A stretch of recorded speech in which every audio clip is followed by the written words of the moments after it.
What the heck is a man bug? Well, it ain't anything you're going to find in your garden. You won't find it in your basement, and you won't have to shave to get rid of it. The man bug is a keychain knife from Spyderco, and we're going to review it in the British Racing Green ZDP 189 flavor. And we're going to find out how this knife differs from the ladybug. So let's go inside and take a closer look at this knife.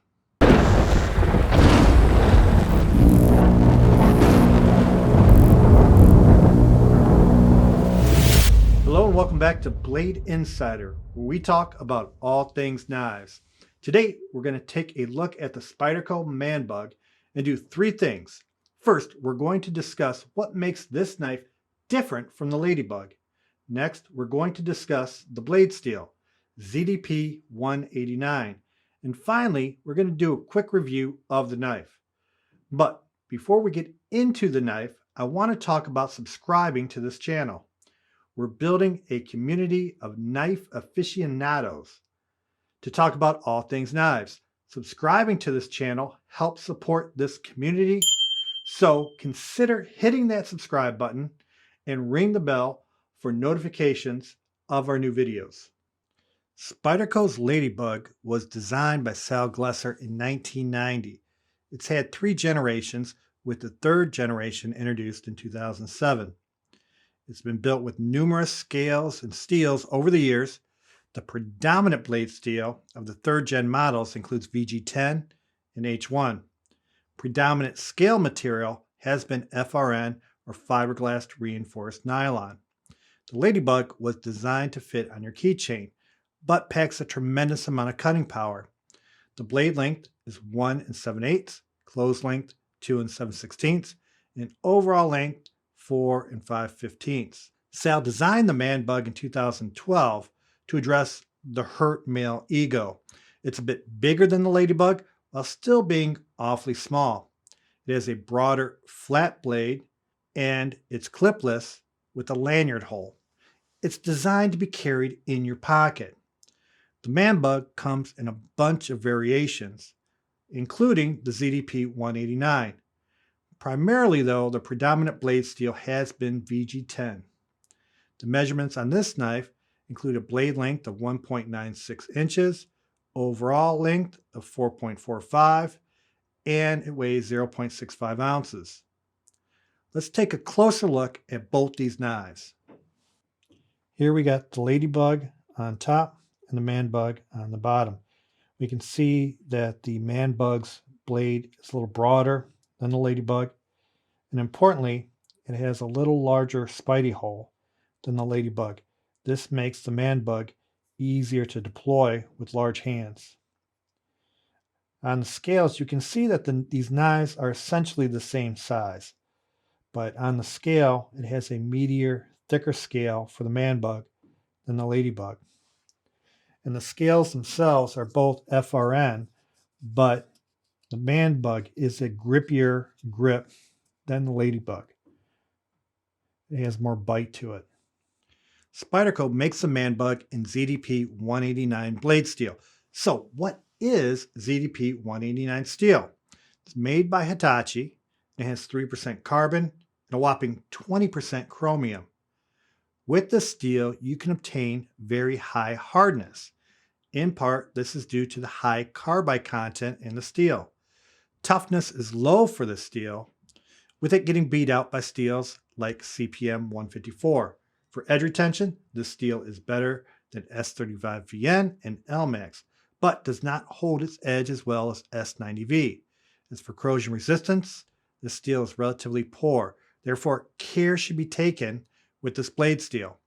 Since the steel has chromium carbides rather than vanadium carbides, it's easier to sharpen than other steels like S90V. Now, let's go to the bench and take a closer look at this knife. Our first review category is design and aesthetics. I always felt that Spyderco's are some of the most ergonomically designed knives in the market. I like small knives. A lot of people I know like to carry small knives. Knives that don't have a clip and that you can just shove in your pocket and forget about it. I still know people, They carry cash and a rubber band with a small case knife and 2/4 for the payphone, even though they don't exist anymore. And this is why this knife exists. It replaces those traditional folders with a modern folder with modern design and modern steels. Let's take a closer look at this knife. It has British racing green FRN scales. The FRN scales are light with a functional grip and are durable. There's some jimping on the spine of the knife, and it has a backlock system. There's no clip, and it has a predominant lanyard hole at the end of the knife. There's also some more jimping at the rear of the knife. This has a larger spidey hole than that of the ladybug, which allows it to be deployed easier with large hands. The blade is a modified clip point blade, and it has a full flat grind. The blade has more of a belly on it than the ladybug, and it's a more meatier knife. Now, Sal Glesser designed this knife to hook to your keychain or to replace that traditional knife in your pocket. To me, it checks all the boxes. It's small, it doesn't take up any pocket room, you can easily deploy and disengage this blade with one hand, and I like the British racing green. For design and aesthetics, this knife gets a 4 out of 5. It meets all the goals its designer set out to achieve, but the FRN scales hold it back.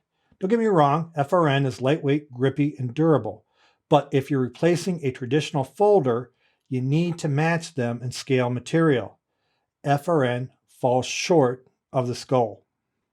Our next category is carryability. Let's run the tail of the tape on this knife. The overall length is 4.46 inches. Blade length is 1.95 inches, and the blade cutting edge is 1.72 inches. Blade thickness, 0.10 inch. Blade material is ZDP 189 steel. The handle length is 2.51 inches, and it weighs 0.7 ounces. This is a small knife that carries very well. Let's see how it carries in a pair of jeans.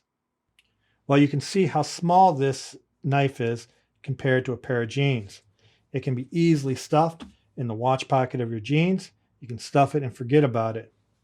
Also, you can put it in your front pocket of your jeans, along with your keys, your wallet, and your phone, and you're never going to feel the knife. The only problem with this knife being so small is that you can easily shove it in your pocket and forget about it, and then wash those jeans. And with this blade steel, you don't want to wash the knife. For carryability, this knife ranks a 5 out of 5. The knife can fit in the watch pocket or regular pocket of your jeans, and you can carry it without feeling it. Also, if you put it in the front pocket of your jeans, I'm not going to worry too much if my phone is in there as well. It's a great knife to carry and carry every day. Let's look at the materials in this knife. We discussed that this blade is made from ZDP 189. Despite the high hardness on the knife, it's not all that difficult to sharpen. This is because it has chromium carbides instead of vanadium carbides in the steel matrix. Again, the steel has 20% chromium. Anything over 12% is generally considered stainless. But because most of the chromium is pulled into the matrix, it's not really all that stainless, and you have to maintain this knife. Other than the blade steel, you have FRN scales. The FRN is fine and is great for other bigger knives to cut down on the weight of the knife. However, since this knife is so small already, I don't think it's that critical to have FRN on it. For materials, this knife gets a 3.5 out of 5. ZDP 189 is not the best blade steel. Spyderco explains that ZDP 189 is an exotic steel that by definition is not steel. There are better blade steels out there. It has even been called the most overrated steel. But you buy this knife for diversity in your collection.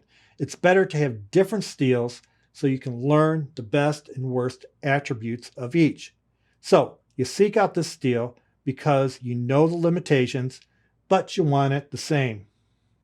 Our next category is usability. Does this knife do what it's intended to do? The knife is meant to replace a traditional folder in your pocket, and I think it does a great job at this.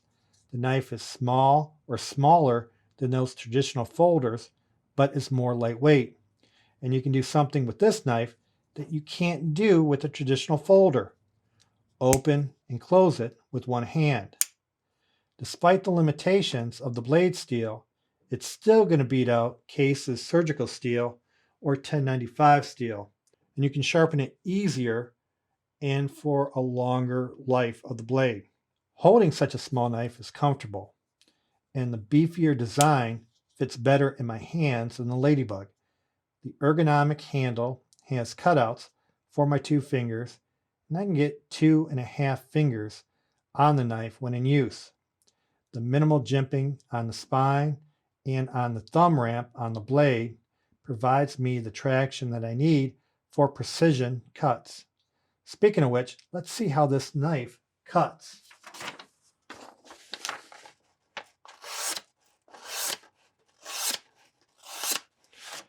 That is razor sharp from the factory. For usability, this knife ranks a 4.5 out of 5. It is sharp, very sharp. Next, it's ultra portable. You can take this knife anywhere, and it can do most tasks because of its size. It can't do all the tasks, but you can get around 75% of the tasks that you need done with this small blade. Our final category is value. Typically, this knife sells anywhere from $52 for the VG10 version to $73 for the K390 version. This particular version sells for about $60. Is it worth $60? First, it's a tiny knife. I don't think any tiny knife is worth $60. The sweet spot for this knife is under $50. Also, you can get a lot of knife for $60, including a leek, an elementum, a Swiss Army knife, a Buck 505, or a ladybug. For value, this knife gets a 3.5 out of 5. The price is not offensive, but it's definitely not a value knife. If you get it, you need to find it on sale to bring the knife back into the ballpark. If we add up all the scores, this knife totals a 4.1 out of 5. The knife is an improvement on the ladybug. I honestly thought I would like the ladybug more. I like the name ladybug better. It just rolls off the tongue better. But the Manbug is a better knife, especially if you have large hands. It's nearly the same size as a ladybug, but it's easier to deploy and has a meatier grip to it. Both the Manbug and ladybug are great knives to get. They fit well in your pocket and can be carried every day. They will address most of your daily needs for a knife and will be legal in most jurisdictions. Everyone should have one of these 2 knives. And if you have large hands, then you're going to gravitate more towards the Manbug. So, do you own a ladybug or a Manbug? What are your thoughts on small knives? Do you carry a traditional folder, and would you want to upgrade to a modern folder? Let me know in the comment section below. And while you're down there, subscribe to this channel and ring the bell for notifications of our new videos. And if you get anything out of this video, hit the like button and let us know we're doing something right. Well, that's it for this week's episode. Remember to be responsible, be respectful, and be happy. See you soon.